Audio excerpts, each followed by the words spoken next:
Olá, sejam bem-vindos e bem-vindas ao componente curricular Sociologia.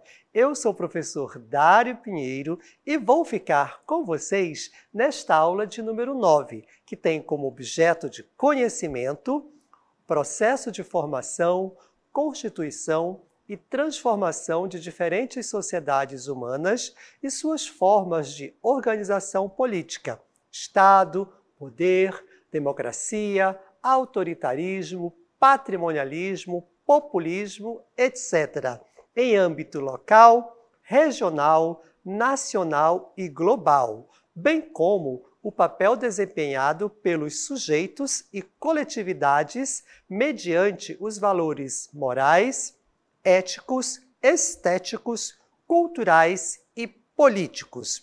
O detalhamento, poder e política no Amazonas, movimentos sociais na Amazônia. Diante da exposição do nosso detalhamento e do nosso objeto, vamos partir para a nossa aula.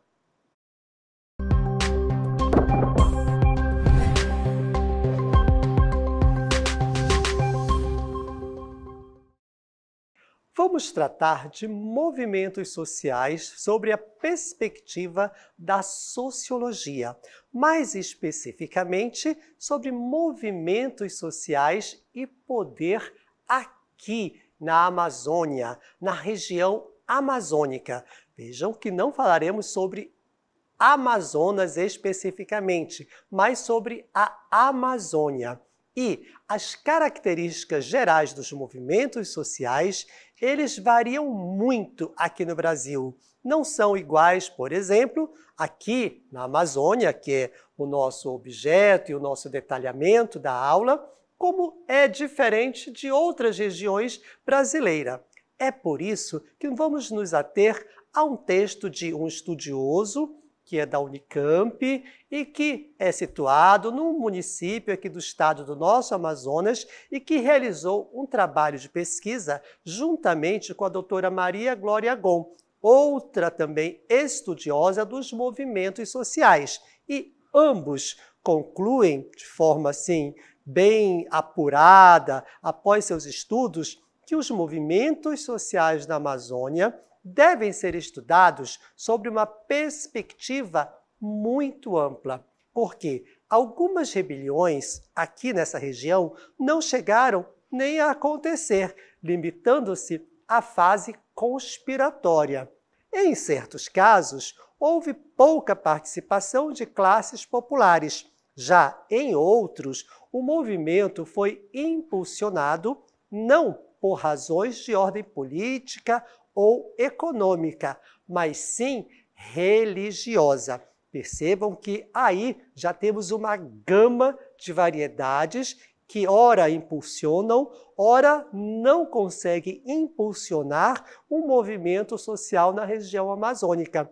E aí o estudo começa durante o Império, que é o primeiro reinado, regência e segundo reinado, que vai do ano de 1822 até 1889.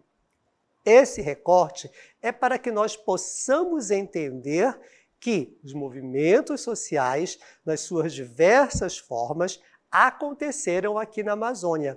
E nesse período, especificamente durante o Império, primeiro reinado, regência e segundo reinado, que vai de 1822 até 1889, é bom dar uma revisada aí nos livros de história, que é justamente para entender muito bem que estamos falando de um período inicial da história brasileira. Aqui na Amazônia, os principais movimentos sociais foram os seguintes. Aqueles que têm características mais importantes, por exemplo, são as rebeliões das províncias, que teve ampla participação popular, principalmente das camadas sociais mais humildes, quase sempre manipuladas pela classe mais rica na defesa de seus interesses diante da condução do governo imperial e pelas regências. Desta forma, nós podemos concluir, juntamente com os estudiosos nos quais nós estamos fundamentando a nossa exposição que, durante o período regencial, as lutas eram contra a forma de governo daquela época e a exploração das classes mais humildes, ou seja, eles lutavam contra a regência. Isto fica muito claro nesse início de estudo dos movimentos sociais aqui na região amazônica. E os movimentos sociais na Amazônia, eles têm aí início nesse período regencial, onde, só para reforçar, as rebeliões provinciais foram movimentos de revolta contra o governo central do Império e o regime monárquico em vigor. Diante disso, surgiu um movimento que, com certeza, é muito conhecido aqui na região norte, a cabanagem. A cabanagem foi no ano de 1835 até 1840.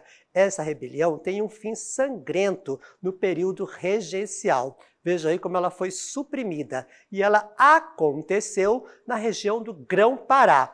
Mais uma vez, voltando aos livros de história e revendo os conhecimentos geográficos, Grão-Pará, naquela época, abrangia o estado do Amazonas e o estado do Pará, atualmente. E a cabanagem, gente, foi uma grande rebelião popular que eclodiu justamente na província do Grão-Pará em 1835. E foi assim denominada porque dela participou a população pobre, que vivia em cabanas à beira dos rios e que eram chamados de cabanos, daí o nome cabanagem. Esta população era composta por negros, mestiços e indígenas que se dedicavam às atividades de extração de produtos da floresta e que se revoltaram diante da situação de miséria a que eram submetidos. Foi por isso que eles se revoltaram. Eram os conhecidos como cabanos, porque moravam em cabanas às margens dos rios. Mas aí, saindo desta época, deste período regencial, onde a luta era contra a miséria que o povo vivia, como, por exemplo, aí a cabanagem, que foi trazida para vocês, só para entender este momento inicial desses movimentos sociais na Amazônia, nós vamos avançar historicamente aí nos períodos e vamos chegar aos movimentos sociais na Amazônia durante a ditadura civil-militar e aos grandes projetos da atualidade. Percebam que a partir daí já estamos chegando aí na segunda metade do século XX. Mudanças provocadas na Amazônia pela intervenção do mundo capitalista, mais especificamente dos ciclos econômicos aqui da nossa região, que a envolveram e amoldaram, trouxeram aí estes movimentos sociais, de acordo com esta chegada, digamos assim, desse movimento capitalista que foi moldando a Amazônia e, por sua vez, moldando também novas formas de manifestações e de movimentos sociais. A aferição macroestrutural daquela época e econômica para a formação social amazônica, passando aí pelo caráter colonial e predatório de sua exploração, das expressões culturais e identitárias de suas populações urbanas, rurais, tradicionais, indígenas, processo migracional, heterogeneidade de seus atores sociais e, mais recentemente, as estratégias utilizadas por essas organizações e movimentos sociais visando o quê? O enfrentamento a grandes projetos infraestruturais em curso na Amazônia. Percebam que a forma como o governo pensa, desde a colônia até o governo ditatorial, na época militar, pensavam-se em grandes projetos macroestruturais, mas todos eles de forma predatória. Vamos lá, mais um pouquinho aí na história, e lembrem, o ciclo da borracha foi um grande projeto aqui na Amazônia. E nós passamos aí no final do século XIX, início do século XX. O ciclo da borracha, gente, ele fez com que a Amazônia se modificasse profundamente. A economia do látex quebrou o isolamento e buscou integrar a região ao mercado internacional. Quando se iniciou esse ciclo, esse boom da borracha da Amazônia para o mundo, houve uma leva muito grande de imigrantes, de pessoas, aí até de europeus que vieram para a Amazônia, quebrando, como diz aí o autor Souza, lá no ano de 2009, ele afirma que a Amazônia quebrou o seu isolamento naquele momento para se abrir para o mundo. E esta abertura trouxe muitas pessoas de várias regiões do Brasil e de muitos lugares do mundo para, mais uma vez, explorar de forma predatória este produto da natureza amazônica, que foi a borracha. E, na sequência deste ciclo da borracha, podemos ver também que, a partir dela, houve a maior transformação de toda a história da Amazônia, a mudança do perfil populacional provocada por inúmeras levas de imigrantes. É aqui que nós reforçamos e que os autores que nós estamos nos baseando chamam a nossa atenção, que a cara do povo da Amazônia mudou completamente a partir da chegada dessa grande leva de imigrantes. E, a partir disso, o governo brasileiro continua investindo em grandes projetos para, digamos assim, explorar a Amazônia. Esses projetos trazem novas pessoas, trazem novos imigrantes e, mais uma vez, a população amazônica vai se mudando. Percebam que essa tese, ela diz que essa mistura, esta chegada do capital estrangeiro, da mão de obra nacional, grande número de imigrantes, faz com que as populações amazônicas mudem completamente, provocando aí uma luta de identidade e trazendo movimentos sociais para garantir, digamos assim, a posse, o uso da terra por aqueles que aqui estavam e estão, e não somente por aqueles que aqui chegaram.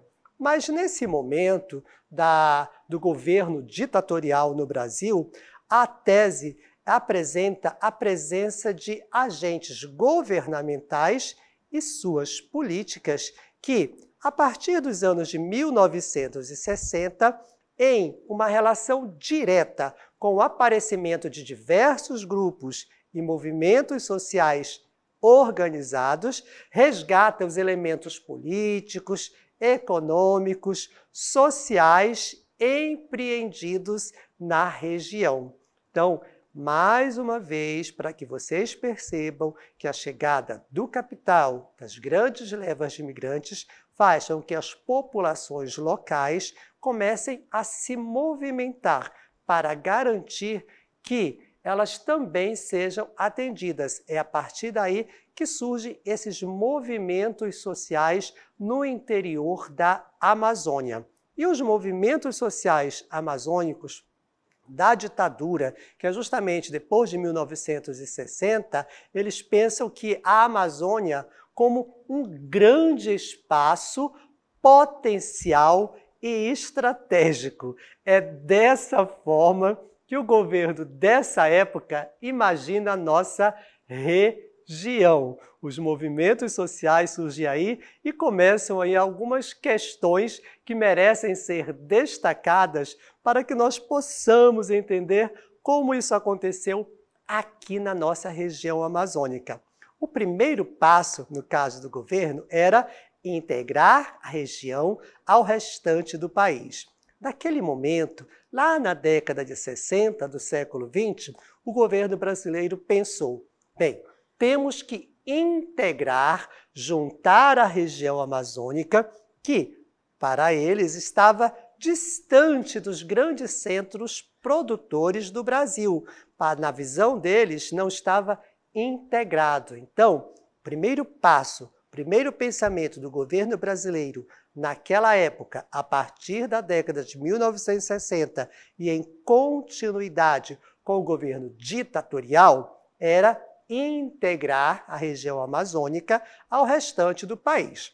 Até aí, tudo bem, vamos nos aproximar, vamos ver como é o sul do Brasil. Até hoje, a gente pode dizer que a região sul do Brasil conhece, às vezes, um pouco menos do que deveria acerca da região amazônica. É claro que existe um grande destaque na atualidade da nossa região. Mas na época lá, 1960, será que era igual esse conhecimento?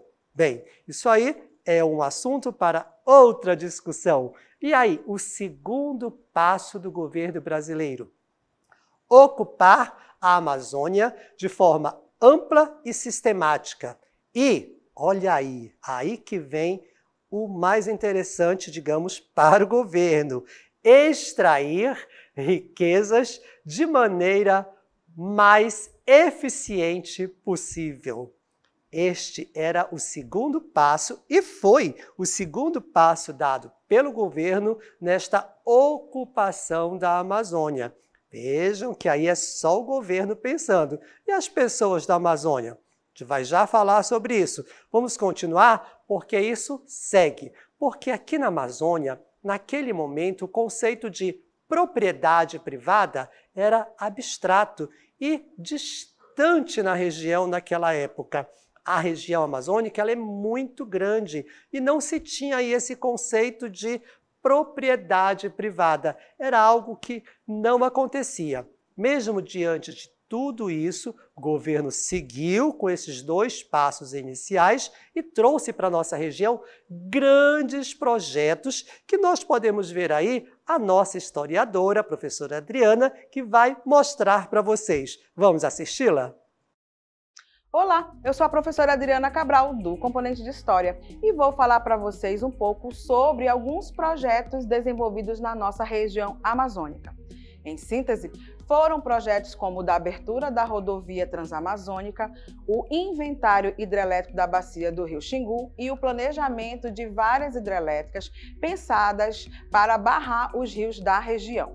A criação da Zona Franca de Manaus visando a impulsionar o desenvolvimento econômico da Amazônia Ocidental, com base em isenções fiscais para centenas de multinacionais do setor eletroeletrônico. A campanha massiva de ocupação de vários estados da região, com o lema Homens sem terra para uma terra sem homens, arregimentando milhares de famílias em todo o Brasil no intuito de colonizar a floresta e torná-la habitável. E em consonância com todas essas medidas anteriores, o incentivo à criação de polos econômicos na região, o Polo Amazônia, viabilizando um investimento maciço na extração mineral em larga escala, com base na presença de grandes corporações estatais e privadas, juntamente com incentivo a criadores extensivos de gado para abastecer o mercado nacional e internacional. Essa foi a inserção definitiva da expansão capitalista na Amazônia moderna. Obrigado, professora Adriana, pela bela explanação, porque dessa forma nossos estudantes vão entender que ocorreram questões como a construção de grandes hidrelétricas e agora sim a gente vai dizer que as populações foram afetadas e, sobretudo, os povos indígenas, o crescimento da grilagem de terra em consequência da distribuição assimétrica feita pelo governo federal, a mineração pedra predatória e desorganizada como aconteceu, por exemplo, em Serra Pelada e em outros lugares abertos aí pelo garimpo, juntando-se a oficial e homologada pelo governo federal com as grandes corporações mineradoras como a Vale, que é a antiga Vale do Rio Doce, no projeto Grande Carajás, a extração legal e ilegal de madeira e devastação da floresta para a criação extensiva de gado, os conflitos agrários envolvendo populações sem terras e latifundiários e a ameaça constante a terras indígenas por parte de fazendeiros, garimpeiros e até do próprio Estado. Desta forma, Maria da Glória Gon e Lucas Milhomes percebem o impacto que esses grandes projetos, muito bem apresentados pela professora Adriana, tiveram nas populações locais e seus reflexos para os movimentos sociais quando estas populações começam a se organizar em prol da sua própria sobrevivência. Tudo bem, o projeto é grande, é bom, desenvolve a Amazônia e as pessoas, o que estão sendo beneficiadas quanto a isso? É desta forma que os movimentos sociais, por estes estudiosos, são vistos aqui na Amazônia. E Chaves e Barros nos chama também a atenção porque eles avaliam que a presença governamental na região a partir da década de 1960 deixou marcas deletérias sobre o espaço e os povos amazônicos. Só para vocês compreenderem que esse autor também afirma: os projetos aconteceram, mas deixaram marcas deletérias, não somente no espaço, mas, ou seja, na região, né, na terra, na floresta, mas principalmente também nos povos, nas pessoas amazônicas, cujos impactos intensificaram-se nos ecossistemas regionais e na organização sociocultural das populações. As pessoas tiveram que se reorganizar, repensar seus modos de vida para continuarem se reproduzindo socialmente, porque o impacto do capital econômico, do desenvolvimentismo que esse período da ditadura trouxe para a Amazônia deixou, segundo esses autores, marcas deletérias. E os movimentos sociais começam a se organizar diante deste contexto deletério para os povos amazônicos. E dentre estas organizações, podemos citar para vocês a Igreja Católica, que teve um papel crucial na formação dessas organizações no Brasil contemporâneo como todo e, em especial, na Amazônia. A partir de alguns movimentos internos da Igreja, como a Comissão Pastoral da Terra e o Conselho Missionário Indigenista, o CIMI, as populações locais aqui na Amazônia começaram a se organizar para continuarem existindo e não serem, digamos assim, oprimidas pelo poder do capital. Outro movimento social também que foi impulsionado por outros segmentos sociais foram os partidos políticos, como, por exemplo, o PCdoB, que esteve muito presente na Guerrilha do Araguaia, que foi um movimento guerrilheiro existente na região amazônica brasileira, ao longo do rio Araguaia, entre fins da década de 1960 e a primeira metade de 1970. São duas instituições que estão presentes na Amazônia e que, não vou dizer estimulam, mas que abrem os olhos das populações para que elas se organizem socialmente. E o tempo foi passando, final da década de 70, início de 80, veio o governo democrático em 1985, que não necessariamente diminuiu a violência contra os integrantes de movimentos pró-Amazônia e a inserção de suas políticas na sociedade amazônica. Saímos de um período ditatorial e entramos no período democrático. Mas temos aí um exemplo, como o assassinato do padre Jósimo Moraes Tavares e do seringueiro Chico Mendes, que são grandes exemplos da reação e da violência com que forças conservadoras, sobretudo ligadas ao agronegócio e ao latifúndio, atuam na Amazônia de ontem e continuam atuando na Amazônia de hoje. Então, mesmo que os movimentos sociais continuem ocorrendo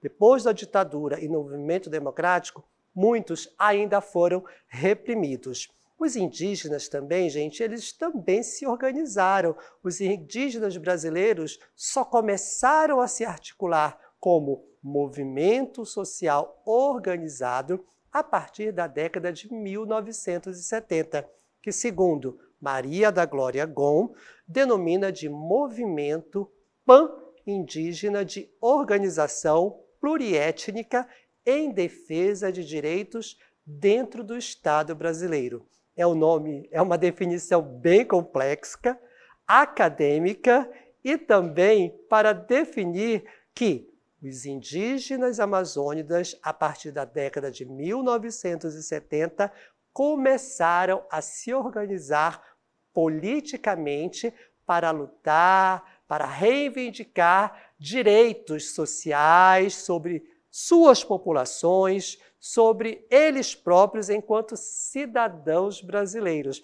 E aí, Maria Glória da Gon não deixa de identificar esses movimentos legítimos dentro da Amazônia.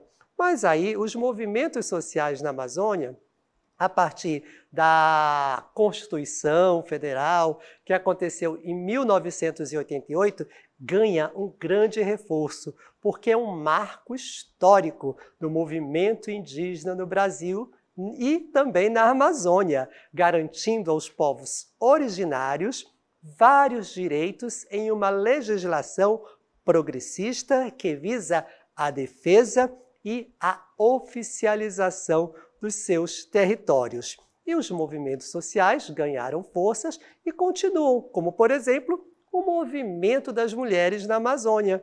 Mulheres das mais diversas origens e segmentos, trabalhadoras rurais, extrativistas, seringueiras, pescadoras, ribeirinhas e indígenas unidas pela necessidade do acesso a serviço da saúde, alimentação digna, luta contra a violência e uma série de outras questões.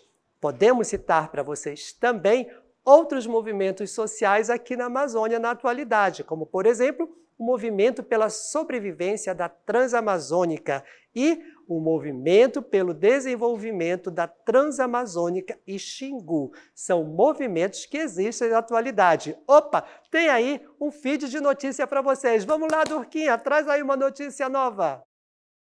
Olá, está começando o Semian News. Há a tese de que existe hoje na Amazônia uma rede de movimentos sociais composta por atores locais, regionais, nacionais e internacionais, organizados por diretrizes e bandeiras que são similares, mas não necessariamente iguais. São responsáveis pela visibilidade e organicidade de lutas coletivas na Amazônia, promovendo reuniões com especialistas, debates, encontros e produções midiáticas, por meio de parcerias com jornalistas e veículos de comunicação, além de denúncias visando ações jurídicas contestatórias contra inúmeros projetos que vêm sendo desenvolvidos na região. E essa foi a notícia de hoje. Até a próxima! Valeu, Durquinha! Semian News trazendo aí notícias atualizadíssimas. E os movimentos sociais na Amazônia continuam também, agora com uma característica muito importante que é vinculada às redes sociais de mobilização. que está relacionada à utilização de ferramentas digitais de comunicação via rede mundial de computadores. As redes sociais levam os movimentos sociais da Amazônia e suas reivindicações das suas populações que estão aqui a nível local para o mundo, através da internet. E os movimentos sociais da Amazônia, eles continuam. Entenderam? Ótimo, muito bem e muito obrigado e até a próxima aula!